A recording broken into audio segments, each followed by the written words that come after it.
Good, then it's a pleasure that you're here tonight, Thanks Nico. for having me. Yeah, very nice. I think we had quite a lot of speakers actually talking about you, and I think this is how we became aware of you. I think the first one was Alan Scheller, I think. Did he speak about me? Yes, he did. Yes, it's very nice of him. I think Alan actually was it's very nice of him. No, but he's a nice guy. He's a nice guy. I think he was actually the first speaker basically we had coming in, yeah. And I think the last one who mentioned you was Ivona. Yeah, so you got mentioned quite a lot. It's good as long as I get mentioned for good things. No, of course, only for good things, yeah. And I think that's how we became aware of you, and we started following you, and we thought what amazing work you do, and I'm happy to welcome you here tonight, and thanks for that. Enjoy everyone. So thanks everyone for being here today. So I imagine that if you are joining us today, it's to find out more about the digital marketing side of photography, but also maybe to find out a bit more about my photography and maybe how I go about things. What we're going to do is I'm going to go through my website, not for an ego thing, but because it's a good way of going chronologically through the things I've done, the different styles I've covered, and also generally how I market my photography. My website is my biggest marketing tool, so I've got to go through the website to explain to you a little bit how you can make a website work for you. How many of you here actually run a website? Starting one, yeah, it still counts, so put your hands up. Yeah, 1, 2, 3, 4, 5, 6, 7. Okay, cool. Well, and do many of you use websites like Flickr or 500 Pics? These websites. I use Format, and then I have my blog, which is just Envato. Your blog is okay, cool. Yeah. So it's a blog separate from a website. Yeah. Okay, cool. How's it called? Standalone blog? Is it? Oh, it's a we'll call it blog. standalone. It's an Envato thing. Okay. So when I started photography, so that was about 9 years ago. So my main goal to get into photography was to get out of an office. Didn't want to work in an office. Couldn't understand the logic of locking yourself to work for someone else and make someone else rich. I thought it would kill me slowly, so I had to find a way. And for the last 10 years or 9 years, I've taught myself photography. Initially, when I took photos, it was really because I wanted to just have fun. And I still try and just have fun when I do photography. But obviously, as I need to make a living out of it, it's not always just fun, but it's still quite a lot of fun. So when I started shooting, the first thing I started shooting was graffiti. I just shot graffiti all around London. It's not as relevant today, but what this did was really sort of teach me composition and also sort of gradually take me towards landscape photography. So if you look at photos like this, or it's not all as tasteful as I wish it was. There's lots of things when you look back at your work, from 5 years ago, you're like, eesh. But it's part of what I've done, so I'm not completely going to deny it. But it's a progression. So there's things I look at today and I'm not as happy. So that led to me moving into more of a landscape photography. The reason I shoot London is just because I'm based in London. So if I was based in the countryside, I'd probably be a landscape photographer. If I was in France, I might be a food photographer. I don't know, but I'm not. I'm just interested in photography. So the style that I shoot now, the style that I shot 2 years ago, and the style I'm doing maybe 2 years' time is going to change. I'm not afraid of changing my style.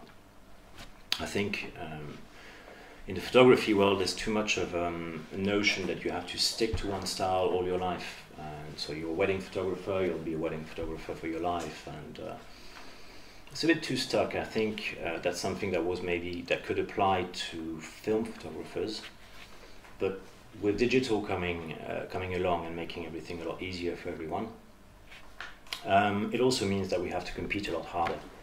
And I think, in my opinion, the best way to compete is to offer different styles, different options to your clients, to your potential clients, to people who want to buy prints, etc.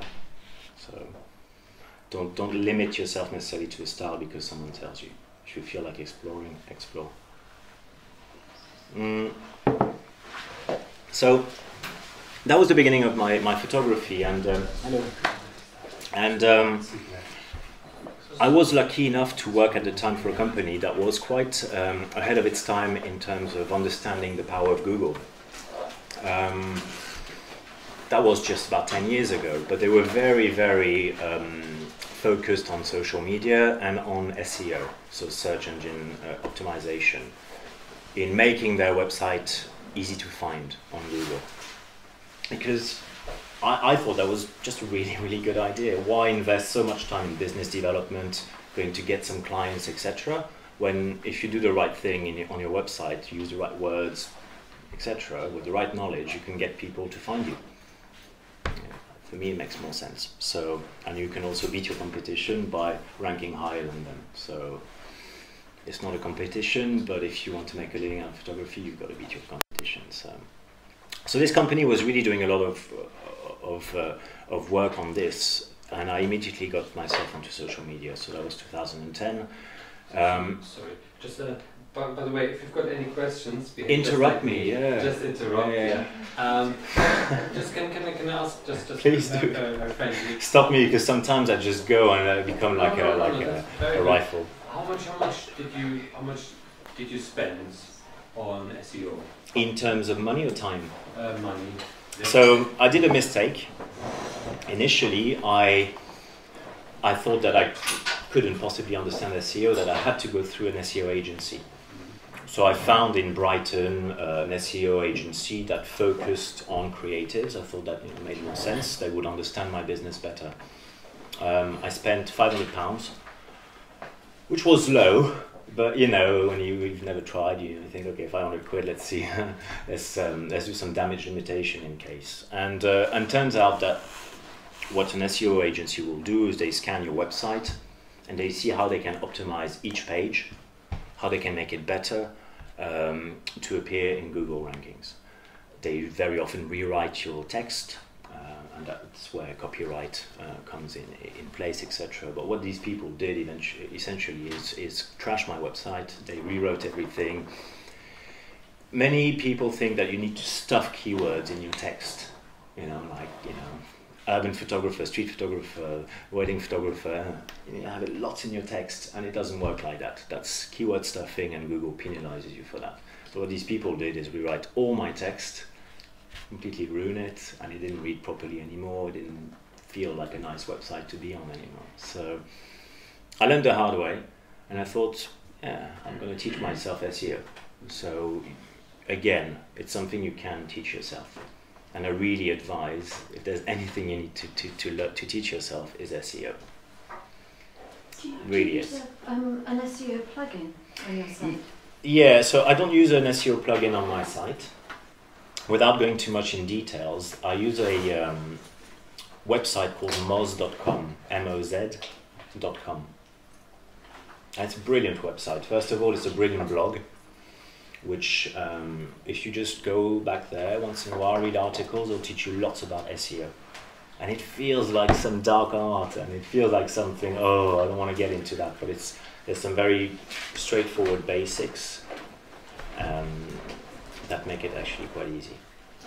So Moz is a great... Google's stated aim is to kill SEO as a... I'm sorry? Google's stated aim is to kill SEO as a skill.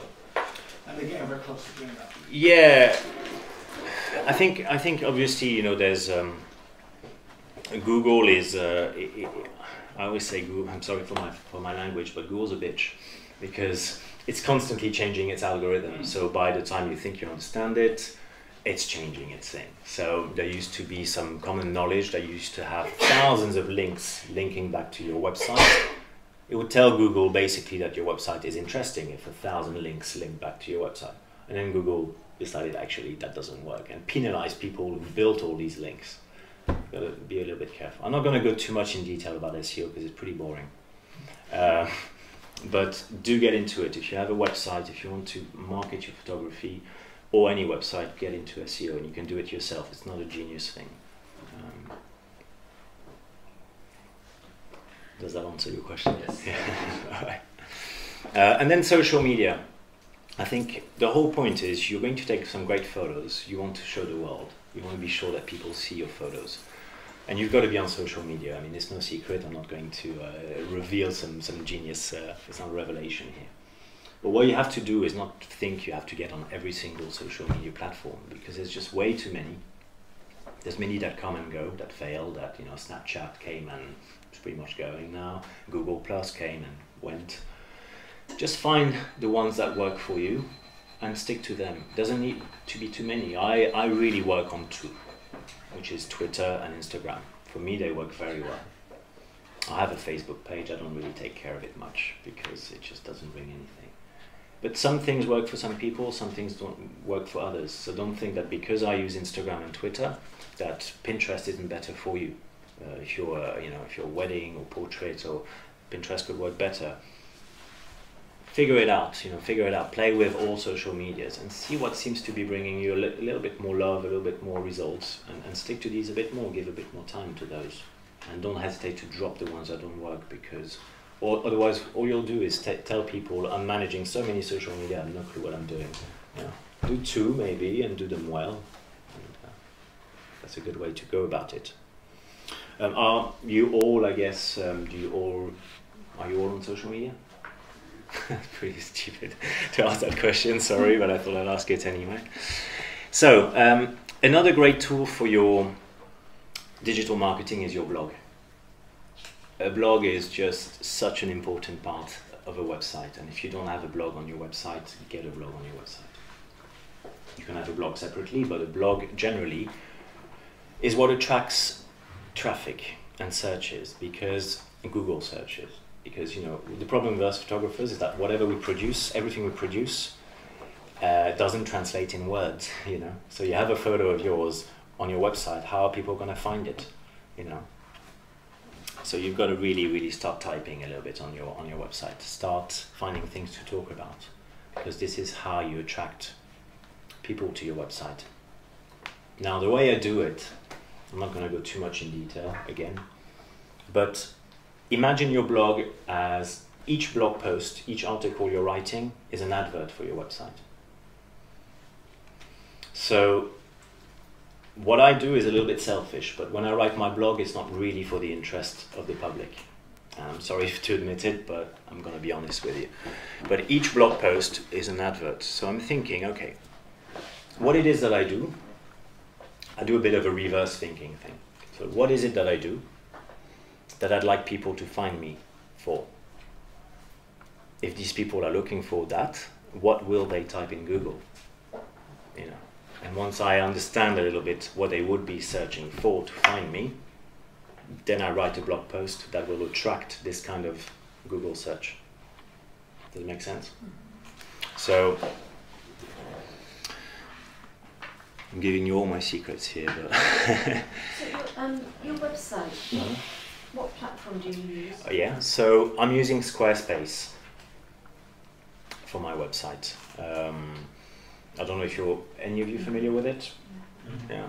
I think Squarespace is great, but lots of people I say I use Squarespace are like, oh really? Oh. Well, sorry, it works for me. You can use WordPress as well. I think it's they're sort of two big competitors. They're very similar in terms of sort of drag and drop. You know, they're very easy to design websites or blog. I mean, they're fairly easy. They can be a bit of a headache, but it's still accessible to most. So going back to that, each blog post, and that's really, really important. I know it's a bit boring, but it's really important, because you're basically attracting people with each single blog post. And you see the titles of my blog posts don't really go too far. Photography talks in London. So I've written a blog post about these photography talks I'm doing this one here and another one in 2 weeks. So now anyone who will Google photography talks in London, I'm pretty sure I can guarantee you that within a month I'll be in the number 3 or 4 on Google. So the next one will be birthday party photography in Essex. I shot a birthday party in Essex. I wrote a blog which is called Birthday Party Photography in Essex. Might sound a bit thick to have these titles that are a little bit too well calibered for a search, but it works. You can be pretty sure that this, if it's very specific, birthday party photography in Essex. But I don't want to aim for birthday party in London because there's so many people offering it. That's a lot more niche. If someone in Essex is searching for a photographer for a birthday party, pretty likely to find me. Travel photographs of Lagos, Portugal. You know, I went to Portugal. I wrote a travel photography blog about it. And every single one of my blog attracts. And you can look at my blogs. Most of them will rank first page, usually first or second rank. So, and that's just from very, very basic SEO. You know, it doesn't take. It took me about a year to understand that bit of SEO, and all this was through the website moz.com, which really has so much good information. Just dig through it, have a look. The Moz website can also be a bit more advanced. You can pay, I think it's £100 a month, so it's quite an investment. I took that risk because, you know, £100 can be quite a worthy investment. For 3 months I did it, and what it does is it scans your website. It scans your website, it'll look at every single page, including all your blogs, and it'll tell you, okay, this is not optimized well enough. These are the things you can change on it that will make it better optimized. The whole point of optimizing a page, I haven't said it, is for Google to like that page more. So there's many things you can do. Make the page faster. If it's too slow loading because you've put some huge photos on it, Google will say, no, you know, it's too slow loading. People are going to get fed up with that. I'm going to dump that in the back of the search ratings. You know, but Google wants a good experience for people who find things for search. So it'll always rank first at the top the websites that offer the best experience for users. So it's not rocket science. If you want a good website that ranks well, first thing to make sure of is that it's actually an easy to navigate website, you know, a good experience for people. That's already a good start. Any questions? Am I going too much in detail? Am I dumbing it down? No, I? Okay. Sorry, you didn't tell us a question. No, go for it. I always thought it was best to minimise the number of photos on your website, because you've got a hell of a lot. You've got to be careful with the size of the photos on your website. Try and make sure. In terms of actually giving people too many photos to look rather than the size. I agree. I've got quite a lot on my website. I agree. I mean, you know, it's quite difficult to keep loading a website and keep unloading stuff, especially that, generally speaking, it's not very good, for SEO, to remove things. Maybe hide things. Maybe I should try and hide things, maybe. Yeah. But you don't want to remove things which could potentially still attract, you know, what if I remove one photo, and actually that photo is something that tomorrow someone Googles that's about to give me a big job, you know? So I'm careful removing things from my website, but it's true. You've got to be careful not to have too much stuff. And at the moment, I'm a little bit thinking, this website's getting a bit crowded. And, you know, you don't want it to be complicated for people. Can I ask about the, so it's a bit technical, but about the resolution for the web page and the JPEG settings?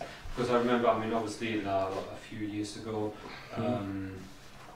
you, let's say, you know, like screens or laptops at a certain resolution, basically. So, you know, maybe your web page kind of took pictures 1,200 pixels wide or something like that. It's a nightmare. Yeah, and now the new generation of laptops are coming up. They have pretty much double the resolution. So now what you can do is you can still save them as, say, 1,200. You can now also save them as 2,400, double the resolution. Yeah, in both directions. That actually makes the picture, gives it now 4 times the number of pixels. That means theoretically 4 times the size. But I figured out you can actually compensate for that by compressing it more. I don't know. I really feel like it's a nightmare, exactly, because you want to balance having the photos looking as good as they possibly can on the website, but at the same time not being slow loading, because, you know, we've all been on a website that is slow loading and we go before it's even loaded. And also, well, it takes some room. So at the moment, I mean, there's funny thing basically. You don't, you know, I don't quite know. I don't how to overthink say it. Seriously, I don't overthink it. I put every single photo on my website for the last 7 years, 1000 pixel wide, 350 kilobyte maximum. So 1000 pixel wide, 350 kilobyte maximum, and I don't know. I'm quite happy with the resolution on it.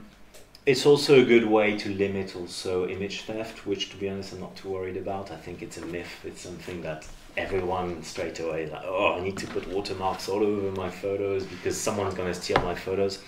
Sadly, it's giving ourselves too much importance because no one wants to steal our photos. That's the truth.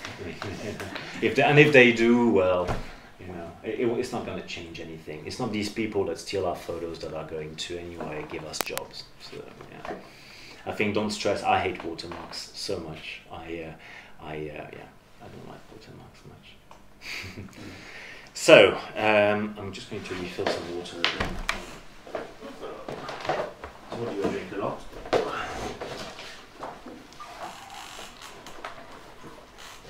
So, you know, as the years went by, I did change also my style to try and find also what works better with clients. You've got to keep yourself happy by doing the things that you want to do, but you have to also be able to either offer on the site something that really appeals to clients, or change what you do as a main thing slightly to appeal to clients, but something has to appeal to people. So it's good to keep your integrity, but you know. So what I did is I got really interested in cinemagraphs. Do you all know what cinemagraphs are? No? So it's okay, because to be honest, most of my clients don't necessarily know what they are, etc. It's a still image with a little bit of movement. So if you imagine a model posing and just her hair is flicking in the wind, or you could have someone frozen and just the flames in the chimney moving. So it's kind of a mix between, I'm not going to say it's more interesting than a photo, but for some people it is. And it's kind of a crossover. You don't have to invest yourself as much as watching a 3-minute video, but at the same time it's a bit more exciting and funny sometimes than a photo. I mean, it works in some conditions, works in other. How's it different from a GIF then? It's different from a GIF because GIFs very often, if you look at any GIF, they're very often sort of a very, how do I say, not very polished version. You know, they sort of jump from the beginning to the end. With my cinemagraphs, I really, first of all, they're HD. So a GIF is a format. GIF is a format. So it's a very low resolution. With cinemagraphs, they're full HD. And you can even have them in 4K. And I really blend them from the beginning to the end. So they're very short loops of about 15-second maximum. So they're perfect for social media. And I blend them from the beginning to the end. I'll show you some instead of talking. And what software do you use to edit them? I now do them in Photoshop, but there's a software called. Can you do them in Premiere Pro? Yeah, Sorry. You can do them in. You can probably do them in Premiere Pro, in Final Cut. Yeah. But there's also another plugin, a software called Flixel that you can use. It's terribly expensive, so if you can try and teach yourself through Photoshop, it's. But that's an example. It's one thing I like doing that works with clients. There's other things that I actually. So this, for example. So that's more of a time lapse actually, because a cinematograph involves something still, and you can't say that this car, if you give it a chance, it would move. No, it wouldn't. But you know, for example, this one as well. So that's a. You know. It just it's very good for social media. Companies like them a lot because they stop people a bit more in their track than just a photo. People stop and just go, oh, how did he do that? These are not necessarily the most interesting ones I've done. Let's just have a quick look at that one. So I did that one for Campo Viejo wines, and yeah, it's fun. It's a bit more fun, and I did some for Adidas, for Amazon, for big companies, and that. As soon as I started doing these, I got a lot more in demand. So it was quite a good decision. So that's why don't be scared of changing direction when you feel like you need to. You know, because if there's something that you're more interested in, you'll be more passionate, and it might result in more work. So I thought this is going to hypnotize everyone in the room. You can see already. So I did some cinemagraphs. I do a bit of time lapse as well, and these work well with cinemagraph as well. So now I'm mixing time lapse, cinemagraphs together. I can show you one, I guess. If I have one, yeah, like this. So you've got a time lapse on the left, and I've frozen the taxis on the right. So it's kind of a time lapse cinemagraph. This is not very commercial, but still, yeah, this one as well. So you got the water and the bird frozen. So I do also some time lapse and all these things, because more and more clients come to me saying, they want different things. They don't. Sorry, I'm getting lost here. I'm going to start again. Most of the stuff I do for my clients is for social media. So that's where this is applied. But very often when they commission me, they don't want just one type of asset. They want me to take some photos, they want me to take some cinemagraphs, they want me to do some time lapse. Like, for example, are you all familiar with the development outside Victoria called Nova? It's this brand new red building right outside Victoria when you get out. Well, next time you're in Victoria you might see it. And I was contacted by the development company, the construction company that did it, to do some time lapse, some cinemagraphs, some photos of the area, of the food as well in the restaurants, of a bit of everything. So I think there's definitely a benefit in a way of being a master of all trade, kind of, of just being able to offer lots of different things to your clients. One of the latest things I've just started is 360 videos. So I bought a 360 camera, and I wrote one blog about 360 photography a month ago, and I think I'm already page 1, and I had a client contacting me yesterday for 360 work. So, once you understand how you can get people to find you, it works. Any questions? So I can tell you a little bit now how I actually go about, other than Google, to get some jobs. How, for example, I interact on social media, because there are ways to get better results. First of all, the most successful photographers on social media seem to be very, and I'm not, but they seem to be very good with their timing. So they figure out exactly the best time to post, and they religiously, they have their diary and they will not miss a time to post. I mean, I was on a little holiday recently with some Instagram influencers, and these guys were crazy. They were all like, panicking because they were on top of a mountain with no signal, and they were missing their post, and their audience would be wondering what they're doing. It's like, really? But seriously, I mean, they are super successful people with 150,000 Instagram followers and all that, and they are very organized. So, and they post always the same style of photos. I'm terrible on Instagram. I'm the most disorganized Instagrammer. I post one photo of a cow, one photo of an urban landscape. I'm terrible. I'll admit it. So Instagram, I'm not going to give you much advice on that.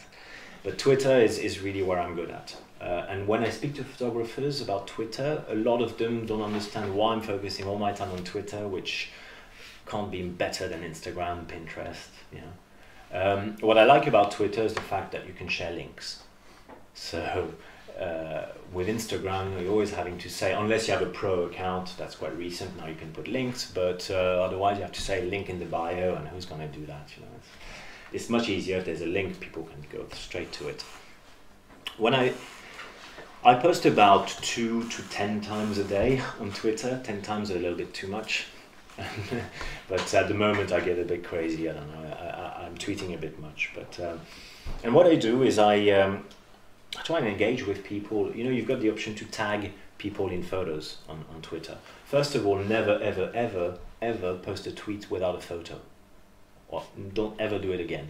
You know, you're not allowed to post a tweet without a photo, because when you put a photo, you'll get 3 times more engagement easily. I mean, 3, 5, I don't know, but I still see it. If ever I do the mistake of posting a tweet without a photo, and it's rare, doesn't get any love at anything. So we're not chasing love and all that, but you know, we are there. So always put a photo, always use hashtags, you know, that's how people find you, and always tag people in your photo. So for example, let's go on my Twitter quickly, and I'll show you my last few tweets so you understand how I but you've got the option to tag 10 people in each photo you put, and I use it as much as I can, probably annoying the 10 people that I tag in there, but you've got the option to disable that, so if they haven't, you know. Save your password. yeah. Tomorrow 0 followers, what? So if we just look at my last few tweets, hopefully I haven't posted some rants or some horrible complaint to Deliveroo or something. I have actually. So for example, 31st of October, we're leaving London to Dorset, because so that's my little wife this year. My little wife, I don't want to say little, she's hiding. So we're moving 31st of October, finally to live our dream. We're going out of London. And so I posted a photo of us, because we're cute and all that. And I tagged 3 creative agencies in Dorset, because that's where we're moving. I tagged Dorset Magazine, Dorset Tourism, etc. You know, and that thing has had 49 favorites and 8 retweets. Each time this gets a favorite, Dorset Tourism gets a notification. A tweet you've been mentioned in has been favorited. So they'll probably hate me, but my name is in their brain now. And it's how you do it, you know. If you keep engaging regularly with people, they'll remember your name. And either they'll tell you to go away because they're fed up, or they'll start talking.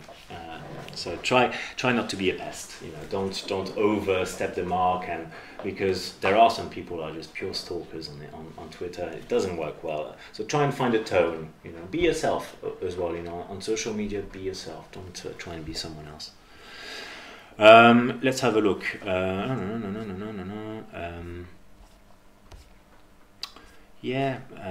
Just generally, I always try and tag, and everything I do, I put it on there. So I'm doing a talk with the London Institute of Photography. I mention it, but in there at the same time, well, I mention other photography schools. You know, why not? You know, things like that. Just, you know, to raise my profile. You know, why not? So yeah, that's how I use social media. Any questions on my Twitter usage? Because I don't know what to cover. Or when you publish something in your blog, yeah, do you share on Twitter as well? Yeah, so definitely. I mean, I write about 4 times a month on my blog, and yeah, I automatically post it on Twitter with a photo that is part of the blog, and always tagging people that have something to do with my blog. So I wrote the one on Lagos in Portugal. I copied the tourism office in Lagos, the tourism office in Portugal, who shared it as well, etc.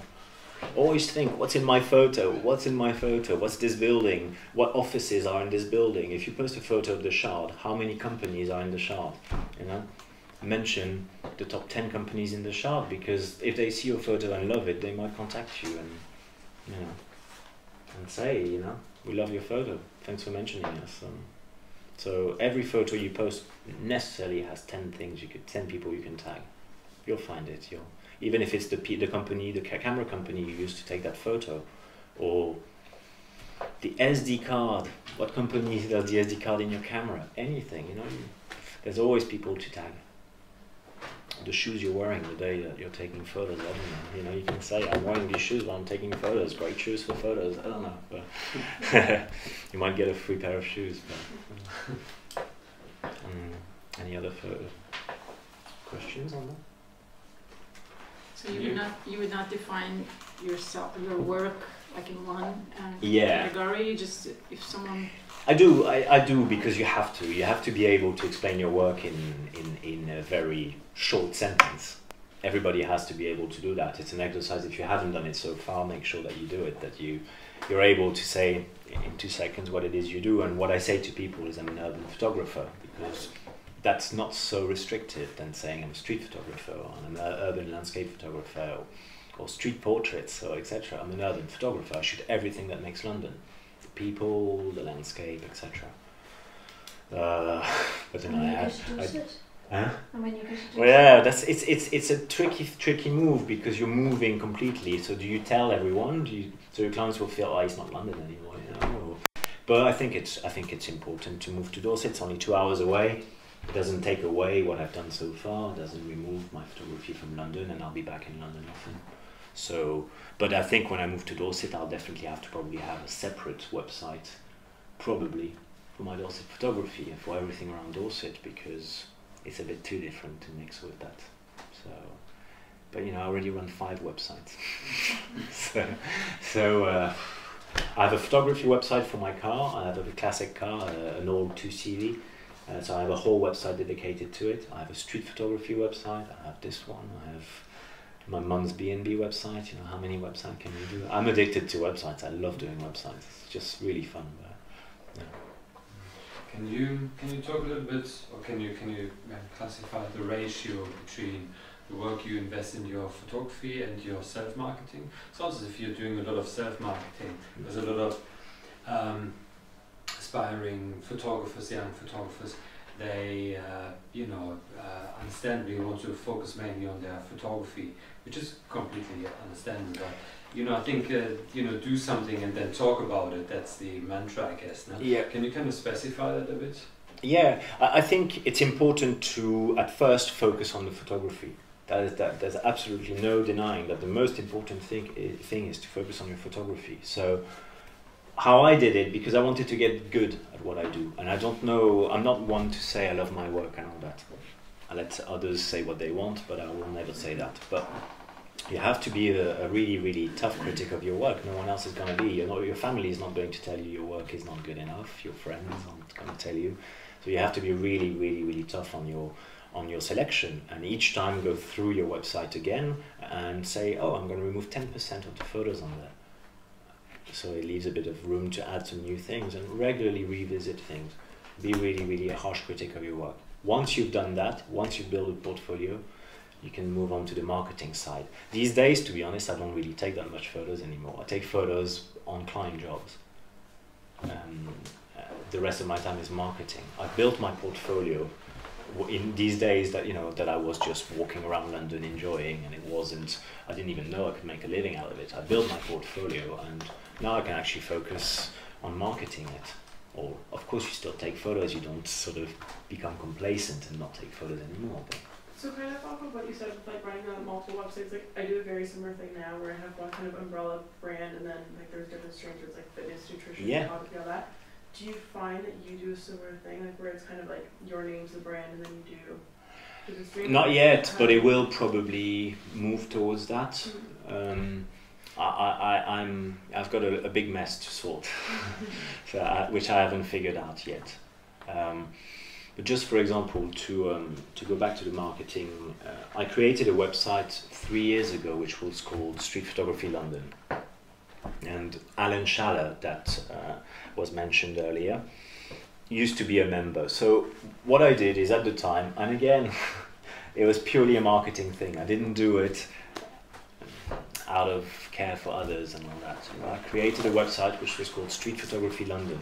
The URL is Street Photography London, and I decided to do a collective of street photographers, and so we could all promote each other and collaborate. And it's not anymore much, but the website still exists, and it's Street Photography London. Now, each time someone in the world Googles street photography, it comes first, so I'm just going to keep it. And it's worth having some extra websites on the side. Another thing that really works well, that you should think about, is email marketing. And I mean, I'm the first one to think, oh, really? You know, when you get a newsletter, I mean, how many of you open newsletters? Do you open newsletters? Not much, unless you subscribe to it and it's really something you're interested in. But I'm really surprised with this because on my blog, I put a pop-up. Well, it's not there, but I put a pop-up box to subscribe, and I hate these pop-up, you know, when you go to a website and you get suddenly stopped, and not go away. But it works, and 5 people a day subscribe to my blog, which, you know, slowly is building up, and I've got 2,000 people now subscribed to my mailing list. And it's 2,000 people that have asked to get my newsletter, so even if they don't open it, at least I know I'm not intruding or anything. And it's a good way to remind people that you exist, previous clients, etc. Don't overdo it, I think, with email marketing. Once a month is probably enough. I probably do once every 3 months. But yeah, just a gentle reminder to clients. For email marketing, a great thing, which I'm sure many of you know, I use MailChimp. And it's very easy to integrate with Squarespace. You can have the pop-up window, and it sort of immediately populates your list on the separate MailChimp website, so it's quite convenient. And even if you never do a newsletter, just having a list that's building up for the day that you're ready to send your newsletter. But if I knew, you know, I only put my pop-up about a year ago. I could have done that 8 years ago or 9 years ago and have a lot more subscribers. How many visitors do you get to your website? Yeah, so I get 260,000 a year. So I have no idea what other photographers get, because, you know, we're not in industry or we really talk much about these kind of things. I think in general, in business, people don't really go and tell others how much visit they get. I don't really care much. So 260,000, and 50%, a bit more than 50% is organic, which is Google searches. So 170,000 visits a year from Google, which is big. It's like, I mean, big for me anyway, I think. It's something like 600 or 500 visits a day from Google. So, yeah. What I find really interesting about your approach is that how you embrace, let's say, like modern digital marketing, let's say, like technology, basically, or approaches, and that's usually something that very different companies would actually kind of embrace, you know. Yeah. If you know, most photographers say like, oh, I'm a creative being. I just take great pictures. Maybe I have a blog or something, or I promote my stuff, or I show my stuff on Instagram. That's pretty much it, really. Yeah. But you really, what I find really, really, really amazing, I think, about your approach is that you approach it in a very professional way. You know, it's almost like on a level that much larger companies actually approach this. Yeah. No? I cheat a bit. I cheat a bit because I've got a job still, which I'm finishing end of September, and I'm head of sales and marketing for companies. Yeah. But that's, I mean, it's so interesting because there's so much to discover there. Yeah.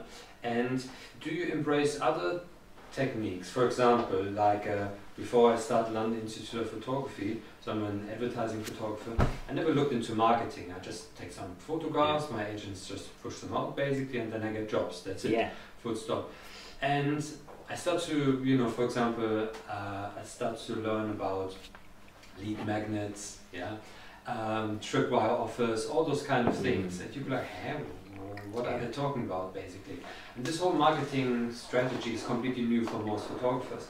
And funny enough, we kind of, you know, very often we kind of deal with those marketing strategies, and they work very, very well for us. For example, let's say like, just in case, you know, if that is not known, what a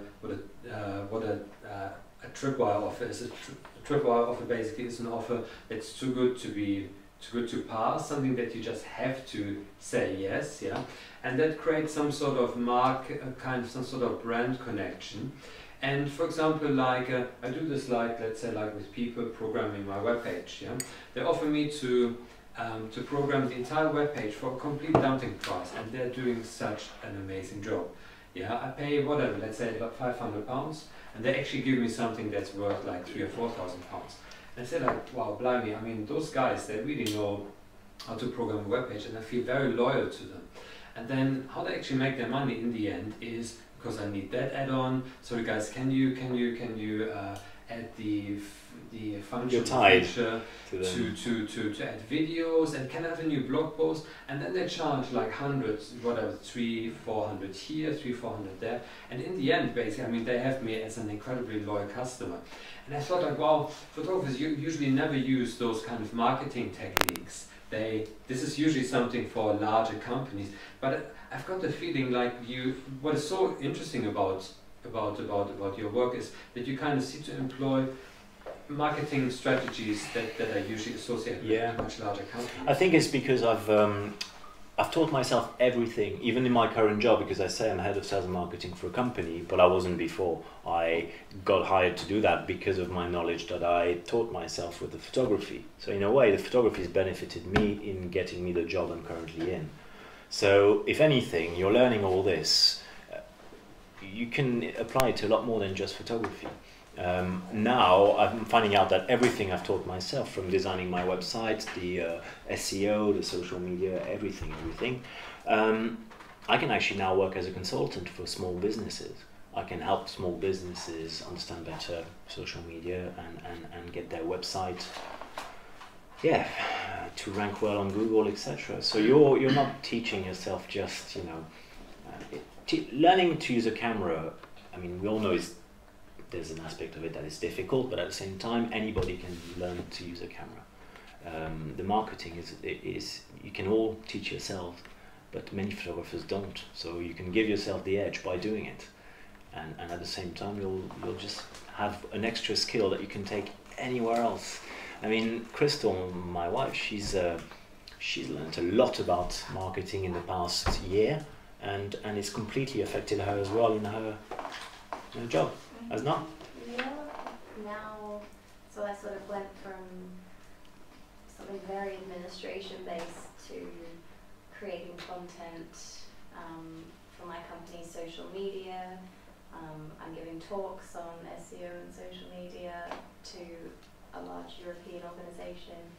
It's invaluable, and it's, I think, what you've taught me as well is it's great to be able to take good photos as well, but you also need that writing and that communications kind of thing. Completely. To be able to share it and communicate it to the world. Completely, because again, the communication side, there's so much importance that you should put into crafting good emails.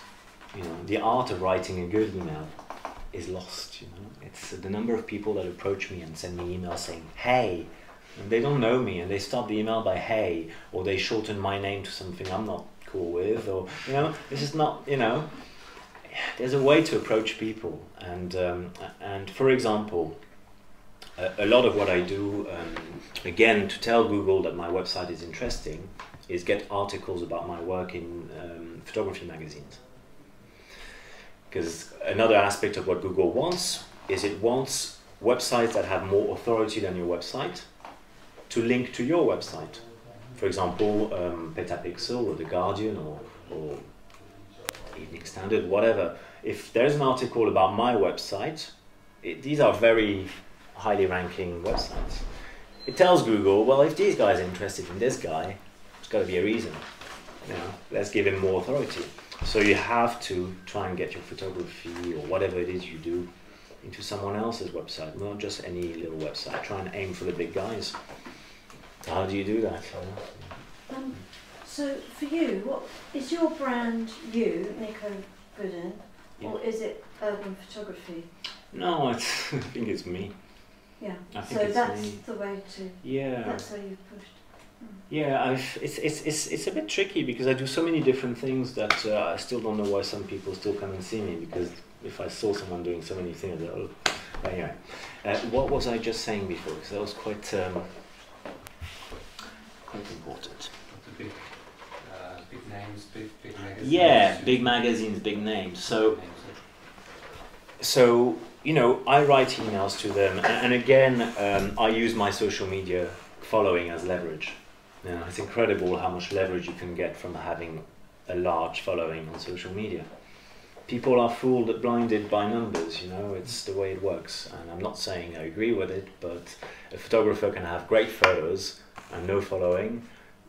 The guy with average photos and a big following will probably be more popular. Can I just ask actually, yeah, because you have like a lot of followers. Yeah. But then your engagement with your tweets It's not big. very small. Yeah, it's pretty small. Yeah, so- absolutely agree. And that's what companies look a lot at. You know, when they contact you as an influencer, they want someone with a high engagement. I would say in relation to my following, my engagement is small, but it's not a small engagement. See what I mean? You know, getting 49 people liking something is generally something quite okay. But yeah, people look at numbers, that's the thing, mostly still. Even if companies will look at your engagement, the bottom line is very often people will say, oh, you've got 94,000 followers. I'm not saying it Yeah, means but anything. isn't like doing the research? Like I think on Instagram, it's people have lots of followers because it's artificial. Oh yeah, and I completely agree with that. There's many things that can go through people's mind as to how and why I've got so much followers, but the bottom line is, more often than not, it So works. are they like real followers or They're like real followers. generated They're real followers. followers? They're real accounts anyway. There might be lots of people that are selling sex and and dodgy things, but because there are lots of dodgy accounts on Twitter. You can't control your following, you know, just like on Instagram. You know, you got lots of people on Instagram that follow and unfollow. You know that. You know, you get followers, and then the following day you've lost followers, and then the following day more followers, and then you lose. So you don't have really much control. All I can say is that that really works. I understand what you're saying. Completely understand. For me, it's like oh, someone has if you lost- dig a bit more, Yeah. you know that numbers are just numbers. They mean nothing. Mm. But it still is very often, it drops people's guard a little bit, you know, when big brands or something or someone, an agency looks at my Twitter, well, it works. It still works, you know, to have a large following. It's not just the following, you know. I think when people look at my social media, I think they can hear my voice, you know. It's very personal, you know, so I'm not trying to be someone I'm not. I think I try and share a lot of information, not just about me, you know, because I think that would be a little bit selfish if you only talk about yourself on social media. So I do a lot of sharing information about other photographers, you know. So I promote other photographers, I'll share interesting articles about photography, stuff about London because I'm London based, so I try and mix it up a little bit. And as you go, you'll have people leaving you because they're bored of what you say, and you'll have some people sticking with you because they love what you say, they hear your voice and they can, you know, relate to it. But forget the numbers if you want. You know, generally, you know, I know I've got a following of people that have followed me for a long time, and I see these names popping up again and again. Can you go back to how do you promote your website in, like in a Yeah. big magazine or a newspaper? Yes. How do you do that? Yes, thank you. So, so I generally try and find something interesting that I've done. So, say you've got a series, you've been to Morocco and you shot a series about the cats that are in the streets of Morocco, or I don't know, and you've got something interesting. So how are you going to, well, try and find an angle, but it's really in the way that you approach the magazines. You have to show them that you've got an article that has something that they've not offered before. And I use my following a lot as leverage, unfortunately. I very often say, you know, by publishing my work, not only blah, blah, blah, your readers will get great, but also I'm very likely to share that with my audience. And it's a shame, but it's just the way it works. You know. People go, oh yeah. So, you know, build your following. But do you really like email? I email, the so company and- yeah, I email. I try and find the details. I worked in recruitment. I'm not proud of that. I hated recruitment from the first minute I worked there. I did 2 years there, but it taught me a lot on how to find the right people, how to find the right people. And I use LinkedIn a lot. I use Google searches. I do all sorts of ways to find someone's email, and I always find it. The editor, you know, the chief editor, whatever, of any magazine, and I email them direct. If you go to most magazines, you can find the actual email for the editor. So just a bit of research, yeah. Maybe a bit of name dropping. What is very difficult is to get your first few articles, you know. the first person, you know, they'll be like, well, where have you been published? I don't know, yeah. No. Once you can start saying I've been published in one, you know, then the next one will be interested. And if each time you try and go up a little bit, don't attack straight away the Evening Standard. Start with your little local guy, or you know. But each time you have a new article, take it a step up. Never ever be happy with just staying with that sort of level of local newspaper or something, you know. If you want to become sort of more internationally known, etc.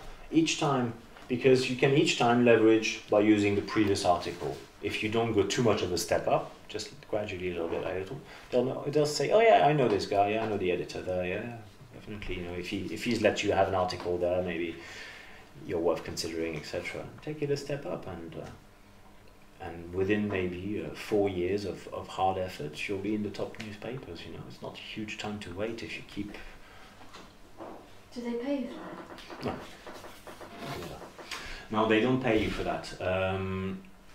So yeah, you've got to do a bit of writing and just give, but it's huge in terms of the impression it does on Google, and also just generally for referral traffic to your website. You will get a few people visiting from these articles. It's not the most traffic, so it's not why you do it, but you just do it also because when I go to my website, there's a features page. I've done a features page with all the logos of the places where my work has been published, and if clients go on there, they go to features, they see Evening Standard, Time Out and stuff like that, and they think, wow, you know. And I'm not saying it means a thing, but what? To think it's super expensive. Maybe, maybe, but you know, it's all about hype. It's all about, you know, giving impressions. Only you can tell people what you are, you know. If you tell yourself that you're a small local photographer is not going to do anything, then yeah, you're selling yourself this way. But you can call yourself whatever you want to call yourself, you know. Don't lie, be matter of fact, but, you know, big yourself up a little bit. It's, do you write those articles yourself? Do you pre-write them? And do they pretty much use them the way you submitted them? Or you just give them like some basic information? Yeah, I give them basic information. I don't write a whole article that I send. It's way too much time. So what I usually do is send them maybe 5 photos of maybe a collection of 10 that I intend to use in an article. Give a rough outline of the article, you know, what I think it should do, and yeah, and try it this way. There's no, unfortunately, I can't teach you how to write a good email. I mean, I'm sure you all write good emails, but there's always ways to improve emails, and I'm shocked when I receive emails from people. Seriously, it's you know, just a little bit of politeness, not being overly familiar, because it's okay to be yourself and all that, but there's also a little bit of formalities, you know. Sorry, can I just ask something? So on your blog, what is that you blog about? I know it's a really silly question, but no, it's not a silly question. And my blog is very, very, very mixed, because as I said earlier, it's a bit sad, but my aim, although I make each blog very informative, I want the blogs, if someone reaches them, to get something out of them. I purely blog as a publicity.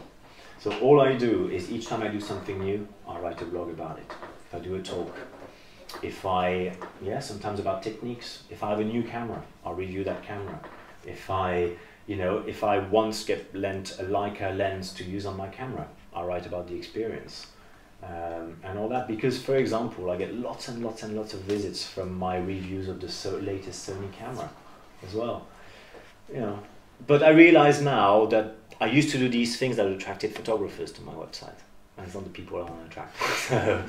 So I've changed my tune slightly. I used to write lots of reviews of leather camera straps and things like that, and I was getting it all wrong, because I was attracting photographers to my website, and that's all very nice, but it's not the people that pay you. You want to attract your clients. So write things that will attract your clients, like how you do some travel photography, you know, and use your titles as a... I'll tell you very quickly my 5 rules for SEO that will not guarantee that you get good rankings, but if you stick to those, you've got a seriously big thing ahead of people. So we'll just go. What are we doing with time? Oh, we're good. Good. All right. So there's 5 things you need to do when you write a blog. that will help you rank better in Google. So, first of all, is the title. You want to repeat 5 times in the blog exactly the same sequence of words.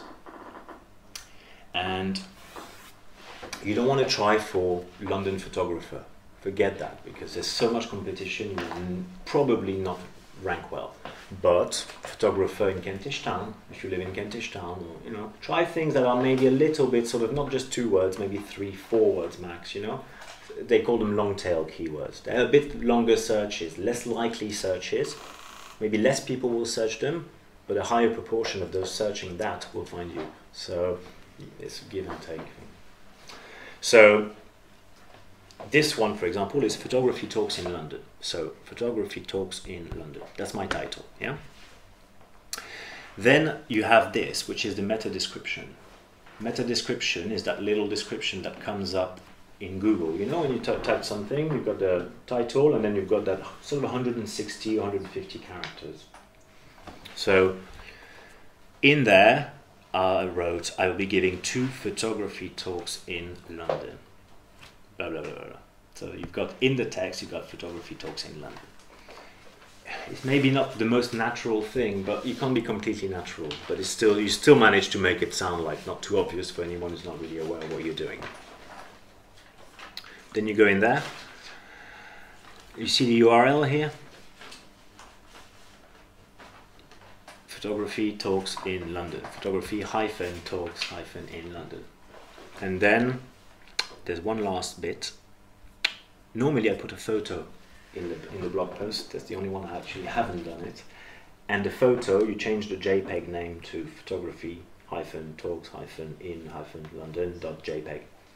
And by having these 5 things that you always have in every single one of your blogs, if you repeat perfectly the arrangement of, you can rank much, much, much better. Much, much better. There's much, much more, but this is a very basic, simple way of being so far ahead of everyone else. So. Sorry, this is a slightly technical question. Okay, so when I upload my photographs, they have a particular name, which is the one I've got in my folder. But when I import them in, then I give them a title. But if I then share them on Pinterest, I see that I'm getting my original name, not the title that I've given them on my blog. Because you're sharing on Pinterest directly, you're uploading them directly to... from the blog. And I just wonder whether that, from your experience with you know whether that might affect no search. Idea. Because I can't be bothered to... No idea, but don't worry too much about search reaching Pinterest and all that. As long as it's okay on your blog, you're good. Yeah. So yeah, generally your photos on your website, not one of your photos should be DSC or IMG0009. You know, make sure all of your photos have relevant titles, you know, before JPEG. So all of your photos, if you've got a photo of Battersea Power Station, it has to be Battersea-power-station.jpg, because when people do an image search, they find your photo. If there's DSC0009, your photo will never come up. So you really, really, as photographers, it's one of the major things you have to do. Yeah. Any other questions? I'm running out of things to talk about, I feel. You can show us a little bit more, actually, of your work, yeah? Yeah. And also, what I find really interesting is that you seem to be quite busy working as a urban photographer, right? Yeah. Which is something where 5 years ago I would have said, like, sorry, whatever, 2 students, yeah, who wants to kind of specialize in urban photography, would have said, like, so, you know, if you want to make a living, you rather go for a slightly different genre, yeah? That has completely changed now, yeah?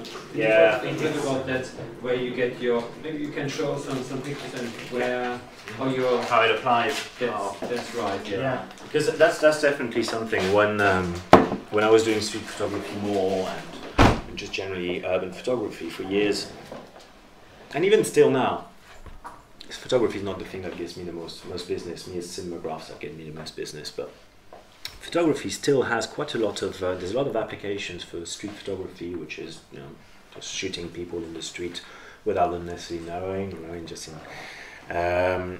and, okay, I'll show you. So for example, so these are my clients. The client page, I tried to, at first I had a list, and it was a drop down menu, and it's getting bigger and bigger and bigger, and you know, it's just not very visual. So now I replace everything with logos. I just think it probably works better for people. And for example, Match.com. So Match.com, I did 2 jobs for them. And for them, I needed to do some street portraits. So they wanted to, they have this campaign, Match.com, which is Love Your Imperfections, you know, the hashtag Love Your Imperfections, for which they got a lot of trouble recently because they put a redhead lady, and it said Love Your Imperfections, and they got such a backlash from, you know, fair enough. So this campaign, we had to go in the street with the person from Match.com, and I was taking the photos, and we were asking them about their imperfections, but not physical, because they didn't want to get into that kind of backlash again, but more about their little imperfections, like, you know, I'm always late, you know, and how it benefits them. It was just a light-hearted campaign. Some people were saying, oh, I'm always late, but at least I'm never stressed, you know, I'm not going to have a heart attack later in life and stuff like that.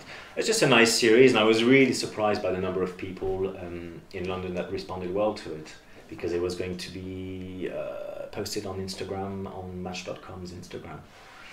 Lots of people are in couples, etc. I thought the response would be really bad, that people said, no way, I'm not going on Match.com's Instagram, but people were great, really fun, and it was a really successful day. So that's the kind of stuff that I think more and more companies are really opening up to that, because there's this sort of real aspect to it.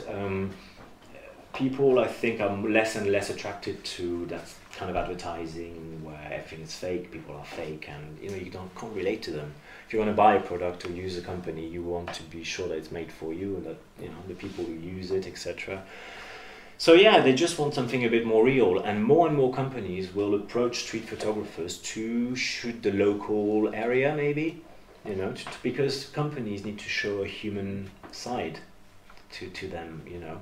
And how do you show a human side when you're Shell, or when you're, you know, and all that? So maybe Shell, for example, could hire me to take some nice portraits of their employees, but more in a natural environment, to sort of show a human side of that horrible company. You know?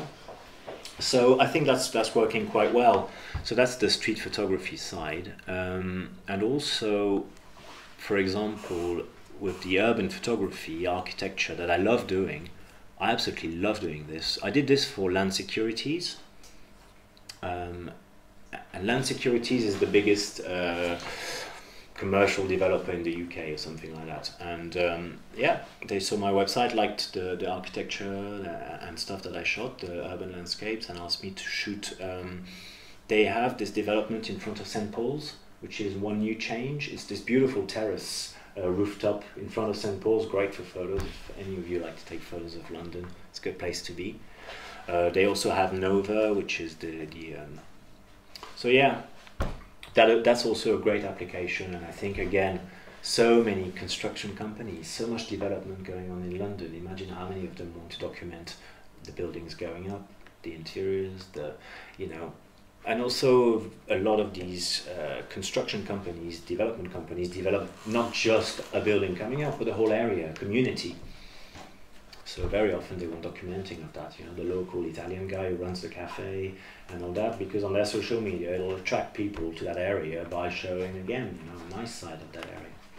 Do you offer them jobs, as you do with the magazines, for example? Do you go to a company and... No, so because I'm still employed full-time by an employer, my time is limited, and I've decided that until I work full-time, I won't do any business development, proactive approach of clients. So far, every job I get is through people finding me. So how do you manage that with your full-time job and... Yeah, I'm very lucky, because that's something that is crucial, I think, for anyone, is if you want to do the transition, you need to have an understanding employer. You know, I think it's probably doable without, but you need an understanding. I mean, for the last 9 years, I've been working for companies. You know, during my day, I'm doing my website.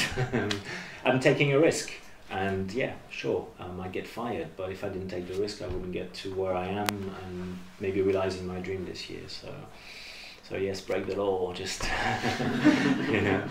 No, but my employer is really cool because he understands that anyway I'm going to leave, whether he keeps me or not. So he gives me as much time off as I want unpaid, which is amazing because I can take as many days I want, 4 jobs, and but my job is revenue based. I bring in revenue, so as long as the revenue comes in, he's not really questioning much. You know?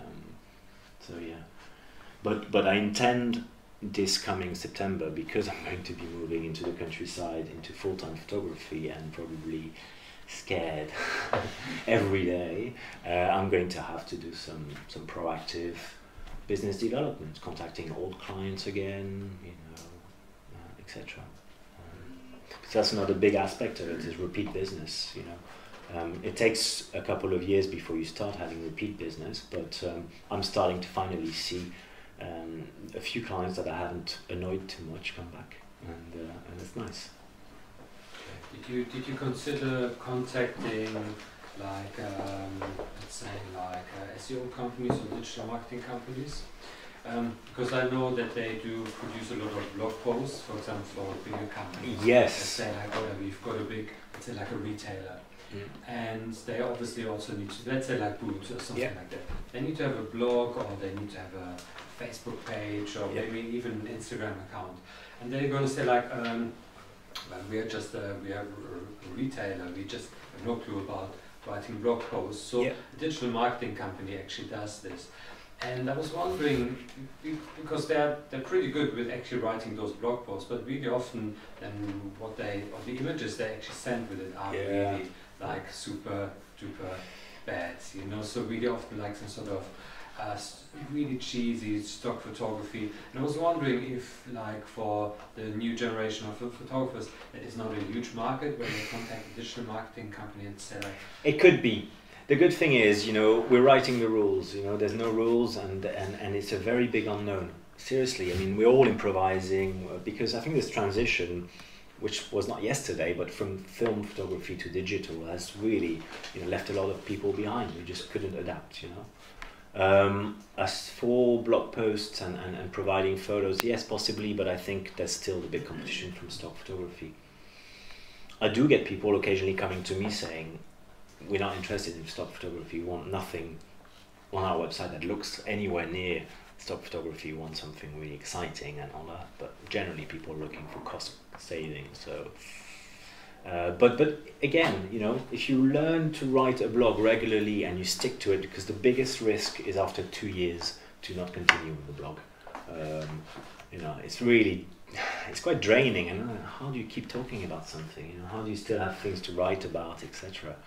But it's a skill you're developing again. It's another thing you can, you know, offer to someone. It's almost like a new job you're developing. By running a company, a photography business, you're running a company.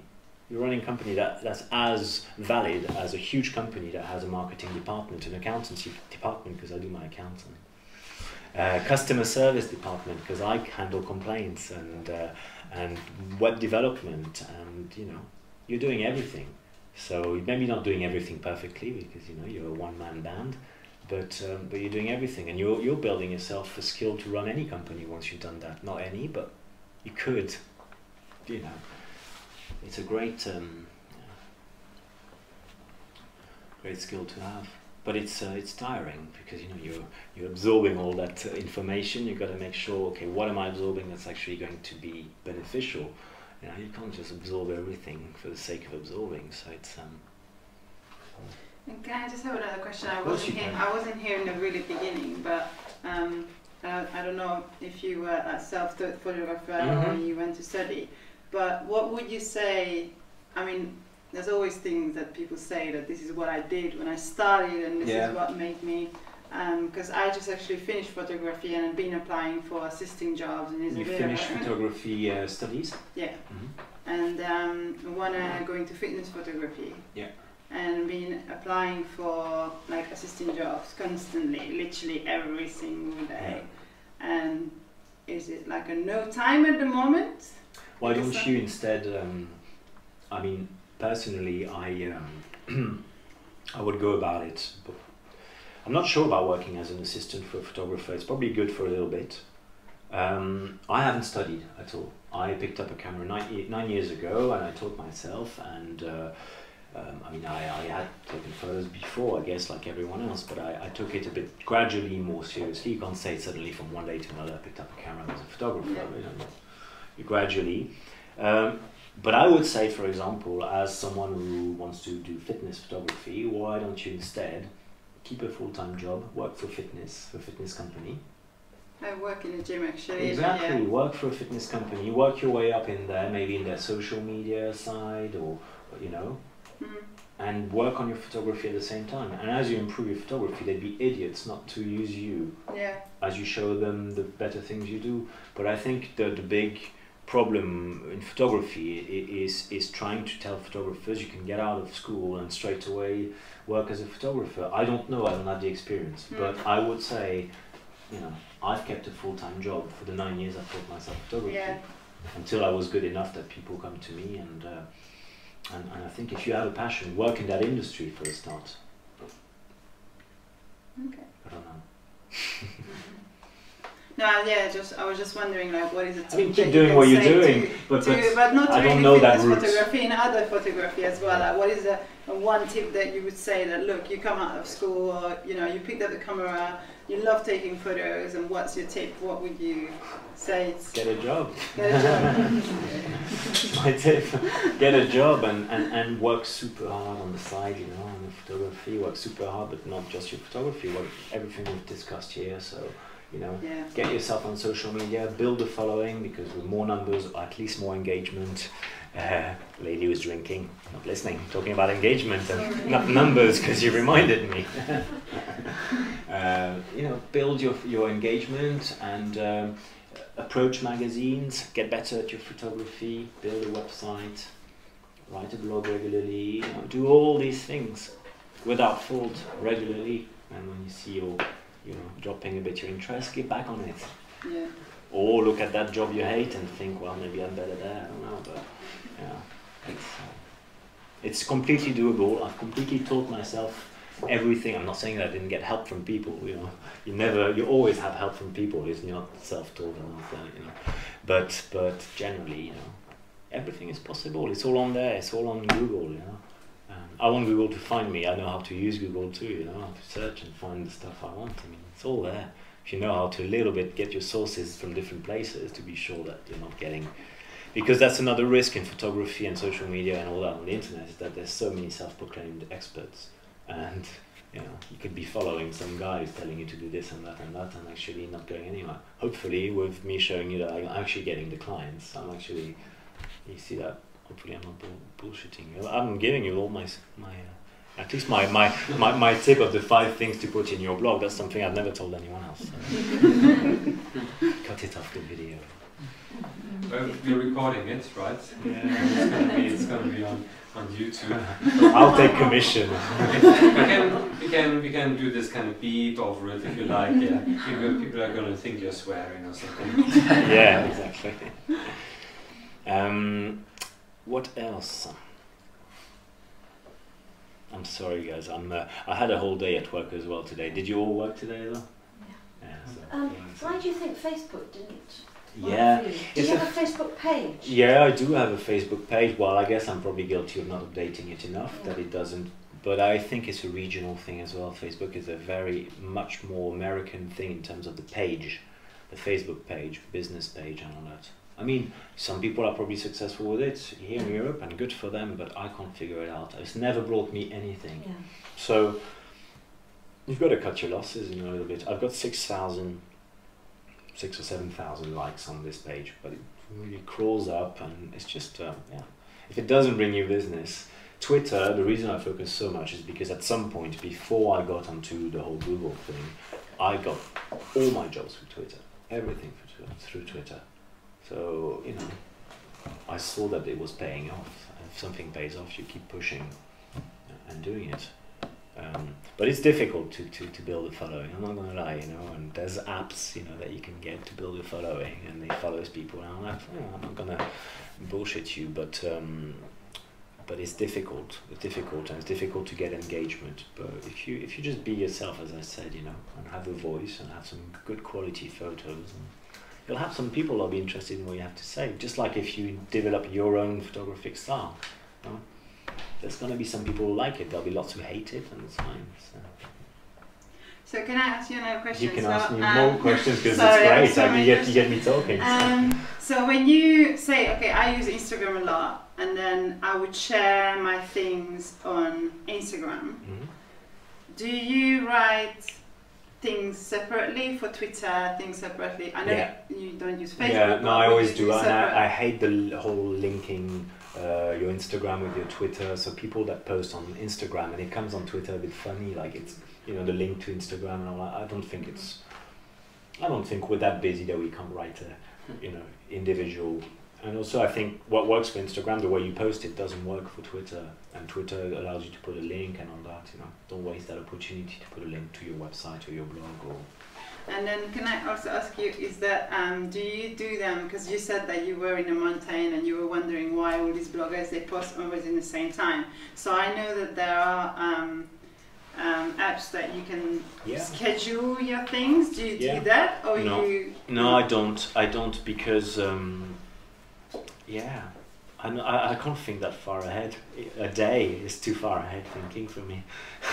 I just tweet when I can, when I've got a moment and all that. Because I have an opinion. I mean, I think that sometimes you lose engagement on your social media is because you're not constant. You're not consistent because, exactly. You've got some people that will constantly like your stuff, but that's depending that you post at the right time that they see it in their feed. It gets buried so very quickly in the feed that you have to be regular. But I just think it's too much of a headache.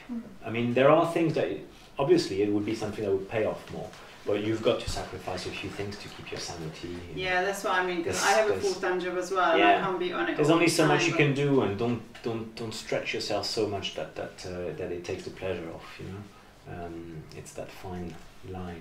Like recently, I've recently got a little bit fed up with photography because of too many difficult clients, big brands that were very, quite difficult, and I had to reevaluate. Okay, I'm not going to let something like this put me off something that I love and that is giving me so much freedom. So I'm trying to first of all look at what is causing this frustration, how I can improve it, but also trying to work more with startups, smaller companies, individuals. So this week I had a photo shoot for a guy who wanted headshots.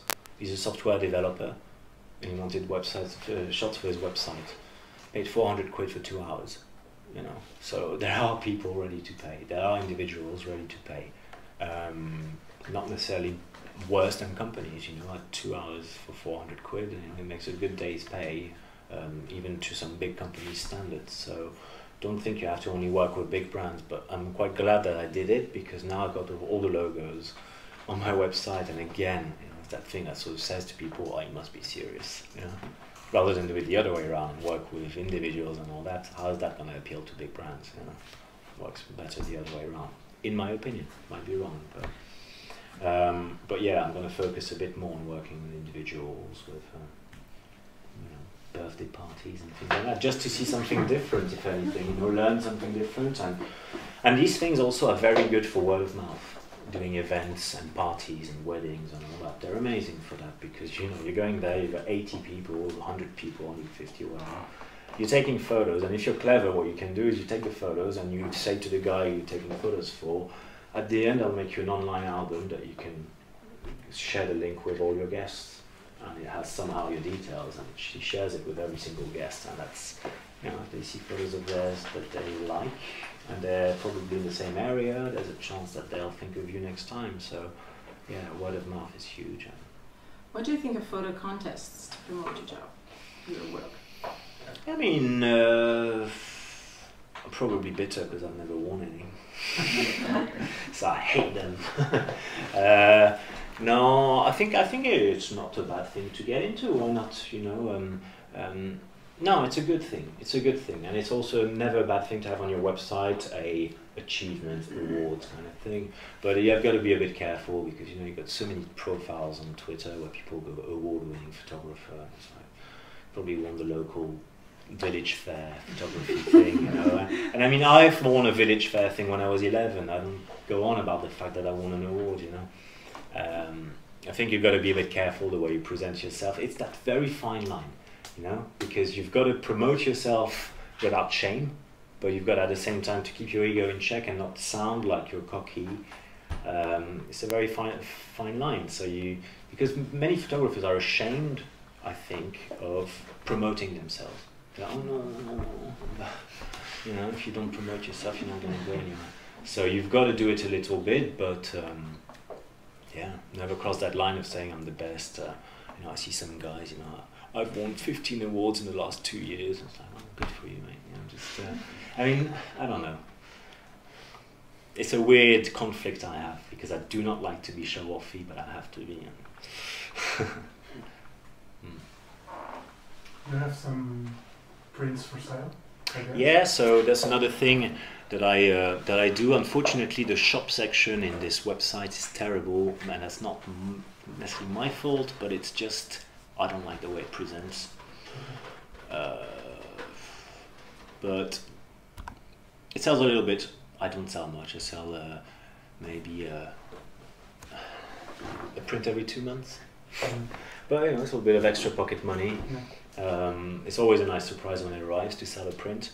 And when you Google photos of London for sale or buy photos of London, I'm #1 in Google. So it's nice, but it says a lot if I only sell one every 2 months. It says that people get to my shop and probably think that I don't like it. Yeah. So I'd like to be able to redesign my shop a little bit and make it, well, it should sell a lot better if it's good ranking first. So there's a problem. That'll be my next project. But yeah, you've got to do it again, you know. Why limit yourself as a photographer? So, you know, I'll only do commercial stuff. Yeah, sell some prints, why not? But sadly, I don't think, you know, you should dream about making a living out of selling prints. I used to think I would become make a living out of selling my prints, and I doubt it will ever happen. But maybe when I'm dead, my wife can make some money from my estate, but no. Not really. But it's good to have, you know, you add all these sort of strings to your bow, you know, all these revenue streams. It's all about not putting all your eggs in the same basket, you know, and the same way in digital marketing. Don't put all your hopes on one thing. Because, for example, Instagram, many people have been stung by that, you know, they put all their hopes on Instagram. Instagram changes its algorithm. Suddenly no one likes your photos anymore. I've seen so many really people with huge following that had thousands in engagement drop to 100 overnight. And you know, when you put so much effort and they reward you by doing that, you want to say, well, you know what, I'll go to the next one. And I've found that Twitter's been a lot less unstable for that, although they do work, I think, a bit with an algorithm, but doesn't seem to be too yeah, I mean, do a bit of everything, because if you put all your eggs in one basket, if one thing changes, then you're left with nothing. Just like Google could change tomorrow its algorithm dramatically. I don't want to have all my business coming from Google. So.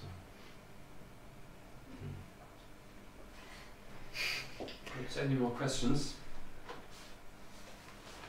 Come on. Good. I've not had many questions that side of the room.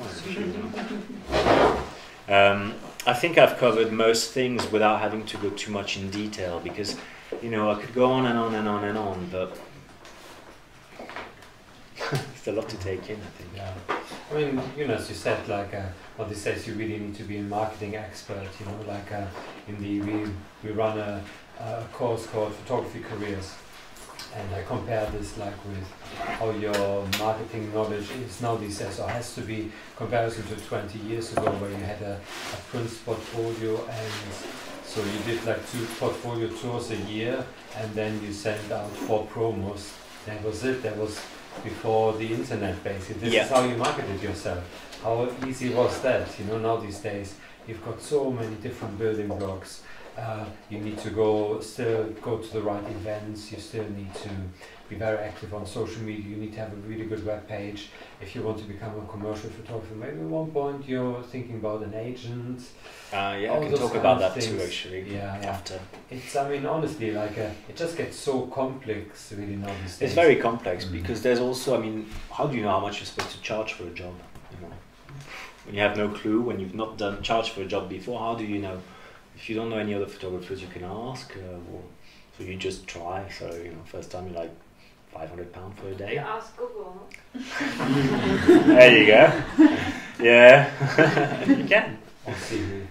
Tell me how you can, but it's great because at the same time, if you're daring, well, you can actually, you're the one who's deciding, and I'm in a good position at the moment because I'm still employed. I can push until I see that people aren't biting anymore. It's a great year for me as a transition to sort of try and see how much I can get from clients, because I don't want to do 16 jobs a month when I can do 2 for this, you know, same money. So yeah, it's good to test the waters and just, you know, see if you lose people, and but do it, test when you can still afford to test, because next year when I need every single job I can get, I can't really afford to test that much. So talking about agents, it's quite interesting you should say that, because I had 2 years ago an agent approach me, a very big agent in London, really reputable. Shoot. I mean, again, they're top in Google. I only swear by Google. You're going to think, gosh, this guy, he's probably looking for restaurants on Google, everything. I'll probably find my wife on Google. So yeah, I had an agent approach me and taking me on. And what I realized is these guys, they wanted to have commission on every single job I was doing, even the stuff that they didn't get me. So they wanted basically that any inquiry that would come to me, that I said, oh, please contact my agent, which is fair enough. But out of 10 inquiries, after 2 weeks, 9 came to me direct, 1 came to the agent. So all my marketing efforts were for them to be able to take 10%, you know. So I had a bit of a chat with them, and then I found out that they were not even replying on time. I replied to emails immediately, because if you don't do that, it's your competitor who's going to reply. And they were not replying for 24 hours, 48 hours. So I said, no, that's it. I'll do it myself. And I think agents can probably be okay for some people, but it wasn't for me. But they got me a job for Sky Sports, which was nice. We did 1 job and we ended the relationship. Partnerships with camera brands as well can work.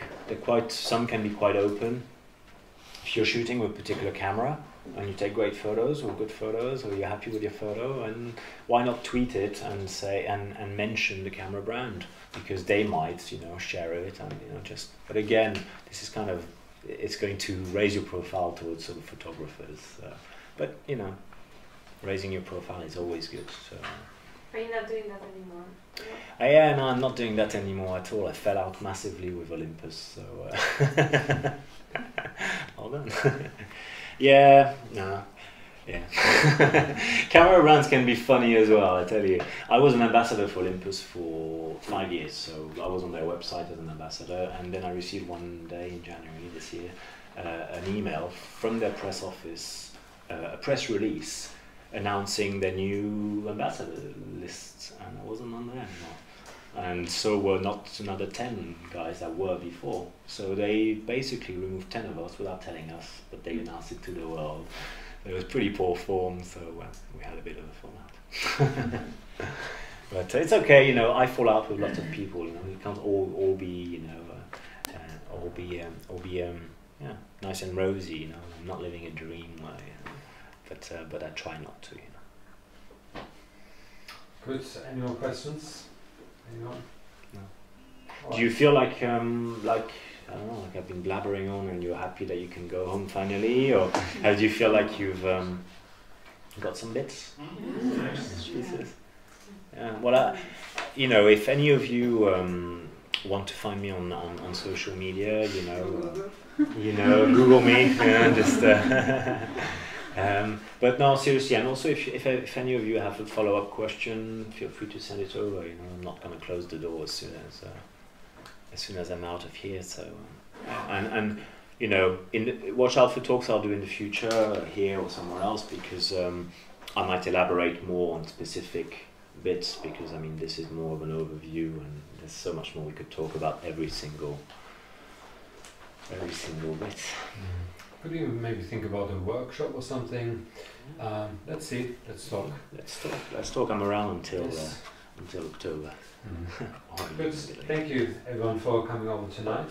Thank you. If you arrived a little bit later, as I said at the beginning, if you want to sign up to our newsletter, just grab one of these. They've got our webpage at the here at the bottom. Yeah, scroll to the bottom of the webpage, and there you can sign up, because all LRP talks are going to be promoted and shared on our newsletter. I hope to see you again soon. It was a really, I mean, very interesting talk, because as I said, I think the bring together great photography and your marketing skills, that is really very exciting. I think, you know, in those times when everything is changing. I talked to my agent in New York the other day and I said, "So Patrick, what's going on?" He said, like, "I don't know, you know."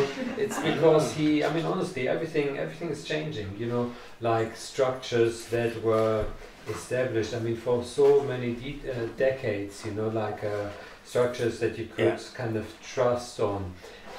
They break up basically, and things do change. And what you mentioned, you know, it's about trying things out, improvising, seeing what works for you, and you do this in such a and it's not permanent as well. It's not permanent. So everything I told you today, unfortunately, in 10 years' time, probably will not be valid anymore. So I mean, not everything, but you've got to keep yourself updated. You can't just say take it for granted. I know it. I can move to something else. You've got to keep it going. But also, it's my third talk ever in my life, and I hate. I'm terrified about talking. I started in this room. I was sweating. My ears were like, "Oh no, it's starting." So So thanks for being a good.